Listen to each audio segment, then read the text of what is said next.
Alrighty, for whoever wants to see this, it's going to be a little jiggly because I don't have the tripod out here, and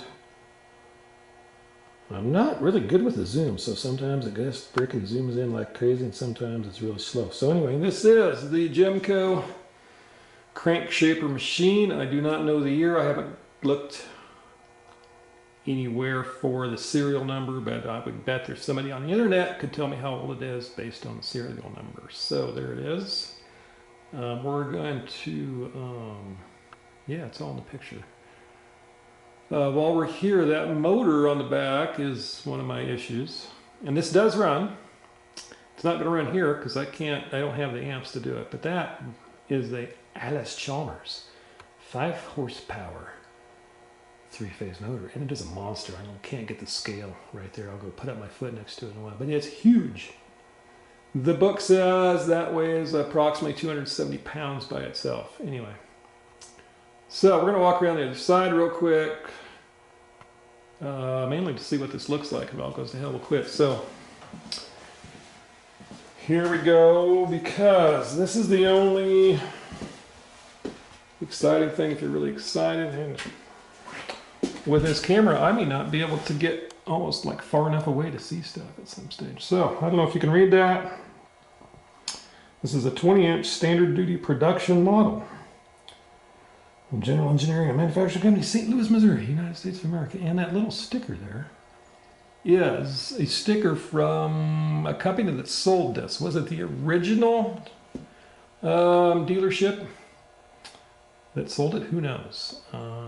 We could look that up on the internet too, I bet. And it says, I'm not going to bend down and look, but it says Milwaukee. So who knows? That could be the original distributor, or it could be secondhand. I've been guessing I'm probably the third, fourth, fifth owner. Who knows? Anyway, when I picked this up at the auction in Scotts Bluff, ran into this gentleman that says, I sold that to this guy, 10 years ago. And I said, well, that's super, thank you. Anyway, while we're over here, pulley drive, 3 belts. This is the belt cover. Cast iron, very heavy. We got a clutch system here. There's my foot for size of that motor. I don't know if that makes any difference to you guys. Anyway, if you don't know what this does, all this does is just go, let's get my hand in, it goes back and forth. That's all it does. It's a planer, it's a shaver. You put a tool in here. I got a whole box of tool. Oops, sorry. I'm looking at it, but you can't see it. If you're familiar with older lathes in the metal shop, this is a tool holder, like you would see on the old lathes. And there's, a tool bit holder that goes in there, and this goes back and forth, and it just shaves. You can shave a keyway, you can plane stuff flat. That's what it's for. You can do a height adjustment up here. You can rotate this to any angle you want. The table, you can crank it up and down. It's got an outboard support. It cranks left and right. We also have automatic feed lefty-righty on this thing. So you can engage automatic feed. And up here, I have no idea if you guys will be able to see this. I'm going to hit the zoom. We're not going to hit the zoom, whatever. So this handle right here, the red handle, and this, you can change the feed level. So you can have it do roughly like 10/1000ths of an inch sideways per stroke of the ram, up to about 80/1000ths of an inch of sideways feed per stroke. The other dial here is the stroke in inches. So this is a 20-inch machine, which means it has 20 inches of stroke. So the ram can go back and forth for a full travel of 20 inches one way and 20 inches back. But you don't need that. Let's say you're cutting a little keyway, you only need 2 inches of stroke. Well, you grab it and you can adjust it. Just go 2 inches of stroke. And that's done by a handle that I have to build. Because I said, guys, you got the handles? And they said, yeah. Man, look at that one. Woo, shiny red handle. Matt Crank surely goes with this paint job, doesn't it? Yeah. Well, the paint job matches, but the handle don't. So that crank is a square. Wow, that's weird to look in the little screen to see that for that. And this one over here, whoops, but it's the wrong size. And then this other handle has got, we're going to call it splines for right now, but it's really called cog teeth. And it looks like it would fit in here because we've got to have spline teeth to go in that hole. Well, guess what? It doesn't even come close to fit. So, this is going to be jumping the screen. I milled one out the other day because that piece of metal was the right size conveniently, and then I realized it wasn't long enough, so I grabbed another piece of scrap and welded another chunk on. Yeah, and Larry, let's not even talk about the welds, because someday we'll talk about the welding rod we used. We don't know what that rod is. All right, so that goes in there. And then you can crank and adjust the stroke length, and it's really weird because it's really fancy, because in that little hole that you guys can't see, in that little hole, whoops, is a safety lock button. So the handle needs a pin that pushes into that hole that unlocks the mechanism so you can actually crank it. So pretty cool. That's built in so that as this machine operates, the stroke length will not change. So that's pretty neat feature, but it's a pain in the butt because I got to do a different handle. And then you guys, I don't know if you guys go on YouTube, and probably one of the best videos that does a lot of shaper action is Steve Summers on YouTube, and he's got a Cincinnati shaper, has a lot of video if you want to see what it does. A-Bomb79 also has a shaper, it's got a few videos. I think his is a Cincinnati too. Anyway, a lot of cool features. That little handle up that crank moves the ram in and out, and not just for your fun, but like, let's say you want to cut that little keyway, but you can't get it close to this end, you have to have it way out here. Well, you can crank the ram way out and then have 2-inch stroke way out there. So that's a pretty cool feature. What else is exciting over here? This handles the main feed to engage the ram, get everything going.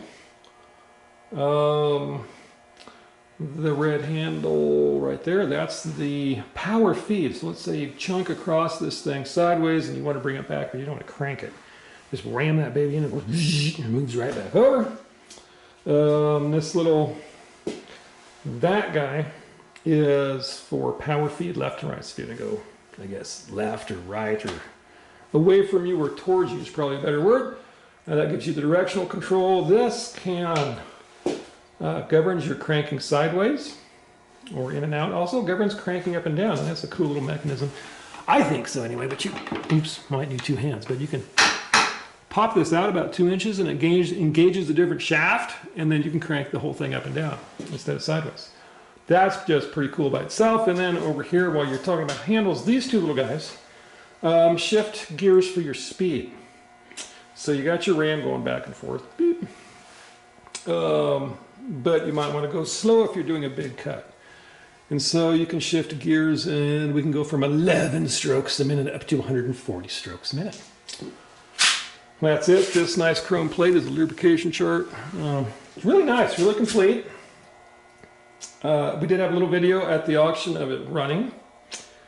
And as I think about it, it was only doing like a 4-inch stroke, but so does all the stroke gears work? I assume so. I plugged it in, put the new cord on it. Boop, pretty exciting about that. 3-phase power, which is no big deal for me because way back when, sorry about the mess, guys. And in this spot, the lights, the ballast went out of the lights. But I built my own 3-phase converter, so I got single phase in, 3-phase out. And this is a 5-horse motor that I think I paid $20 for this. And Loveland, Colorado, at a scrap guy's place. And probably put in the box, there's probably $100, $150 worth of capacitors. So 5 horsepower, 3-phase. So I plug it into that. I expected it to struggle, but I expected it to run the big machine, and it will not. Plug that baby in.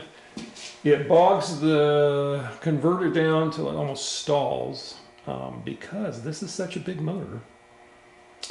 And so, well, not the age, but when they built them, they built them. So it's got a huge amount of torque, and so a huge amount of current to get it to start. So I do not have the amps. I've got the amps to run it, but I don't have the amps to start it. So, two options are to build a little excess, pulley over here, like the old lawnmower. Put a rope starter on this baby just to get it spinning. Maybe get it spinning 100 RPM, which wouldn't be too hard to do. And that would be enough for the phase converter to get it up to speed. But it just needs to get it spinning to get it going, because a huge amount of starting current. So the other option is to make a new, sorry for all this wandering around. I'm new at this video crap. That's another handle. Don't care about that one right now. So I can build a new phase converter if I can find I would go with at least a 10 horse motor over here to start a 5 on the shaper. So if I can find one of those reasonably cheap, and by that I mean $100, because it would probably take $200, $300 worth of capacitors at today's prices to get 3-phase all balanced. So I have the same voltage on each leg and ideally the same current on each leg. So it's going to be 5. I'm hoping I could build one for under $600. I can buy a new one for $900. But that is just, seems anti-American to me. Anyway, so I built this one long ago because I got the 3-phase grinder. While we're here, let's do the whole, actually, let's shut the movie off and we'll start a new one.